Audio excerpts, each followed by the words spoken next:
WWE Survivor Series, released in 2004 for the Game Boy Advance courtesy of THQ, is the final WWE video game to grace the handheld and would be the last WWE game to grace any Nintendo handheld until they started making SmackDown vs. Raw games for the DS in 2008 or something.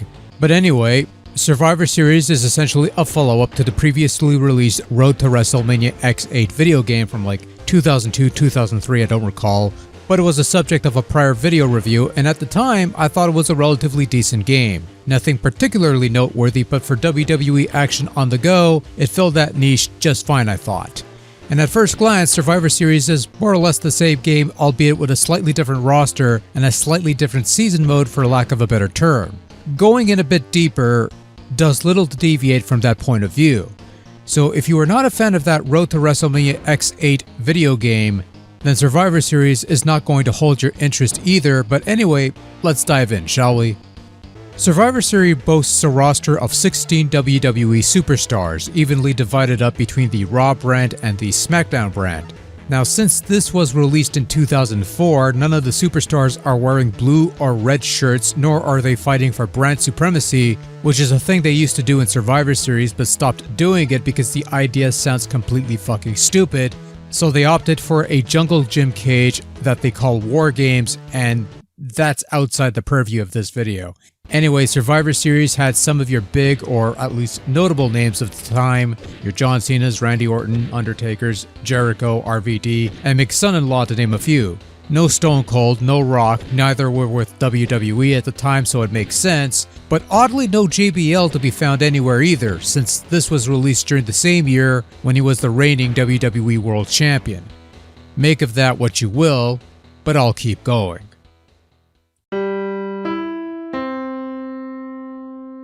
Anyway, you have a story mode, where you pick a wrestler, you pick a brand, you win matches and titles on one brand, and then you move on to the other brand and, well, do the same thing there. The caveat with this story mode is that you not only have to win matches, but also entertain the crowd by varying up your somewhat paltry moveset, give them a good show, that sort of thing. Fail to do this, and it's about the same thing as losing a match. So this adds an additional wrinkle to your story mode, and in theory, isn't such a bad idea. Similar idea to the star ratings of the current WWE 2K video games, but sadly doesn't quite work out here in practice because the gameplay isn't deep enough to support such a system. Aside from that, there's the usual quick exhibition match where you have a bunch of match types to play and partake in, your standard one-on-one and tag team contest, you also have your steel cage match, your triple threats, your fatal four-ways, your ladder matches, Royal Rumble type matches where you can have up to 4 superstars in the ring at the same time. There are also options to have Iron Man matches, 3 stages of hell, essentially a 2 out of 3 fall matches where every fall is contested under a different match type. And because this is Survivor Series, there is also a team battle mode where you can have teams of 3 players fight each other or something, I don't know, that sort of thing. Yeah. As it pertains to the actual game, Survivor Series, like I said, is mostly a retread of THQ's Road to WrestleMania X8 game from a couple years back, and I imagine a lot of the modes that I just mentioned may have been in that game as well. And it's been a while since I last touched that game, but since it has been a while since we last touched that game, Survivor Series is fairly straightforward. You have a strike button, a grapple button, a run button, and something resembling an interact button, i.e. what you press to pin your opponent or grab weapons and such. Anyways, you beat your opponent into submission, you build up your voltage meter until it's full and flashing, allowing you to perform your wrestler's finisher, which can be done by pressing select, which is one improvement over the previous game where you have to press both A and B, so that's a step up at least.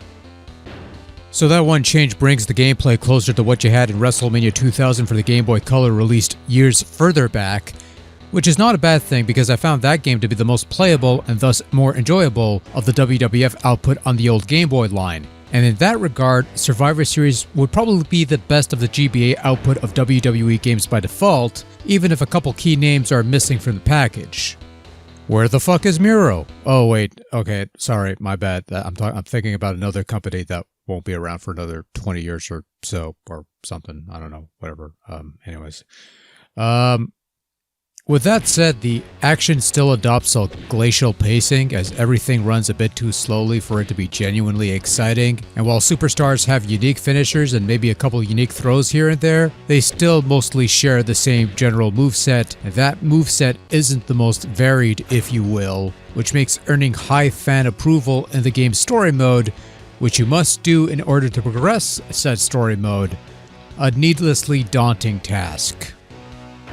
Much like the previous game, all the wrestlers are pre-rendered looking models that, if nothing else, resemble the folks they're supposed to be, though they still haven't fixed the walking animation from the previous game, so everyone moves stiffly and unnaturally. The actual attacks and wrestling moves fare a little better in this regard, but that's about it really. The ring's okay, the crowd is, well, your usual set piece with little attention to detail, but hey, they move and are somewhat distinct. Menus are fine, mugshots are fine, cutscenes are basic, not much to it really. Sound-wise, meh. Entrance themes are adequately recreated with the Game Boy Advance sound processing gimmick, but when it comes to the generic music during gameplay, menu, and intermissions, it's just meh. Pretty generic, pretty forgettable, didn't care. This is from Natsume, who usually churn out superb chiptunes in their games, so it's a little extra disappointing on that front. Sound effects aren't too bad, but again, nothing special. Overall, WWE Survivor Series for the Game Boy Advance is okay, I guess. I'm almost tempted to say that it's the best WWE game of the bunch by default because of slight tweaks to the controls that makes it play a little better, and for a portable WWE outing on the GBA, it's more than playable, passable fare. With that said, this is Road to WrestleMania X8 with a few tweaks in the gameplay and a generally weaker roster overall. And if you are not a fan of that game, Survivor Series isn't anywhere near different enough to change your mind on the matter. On a whole, not great. Not bad. I've seen worse. Much worse. That's all there is to it. Take it or leave it.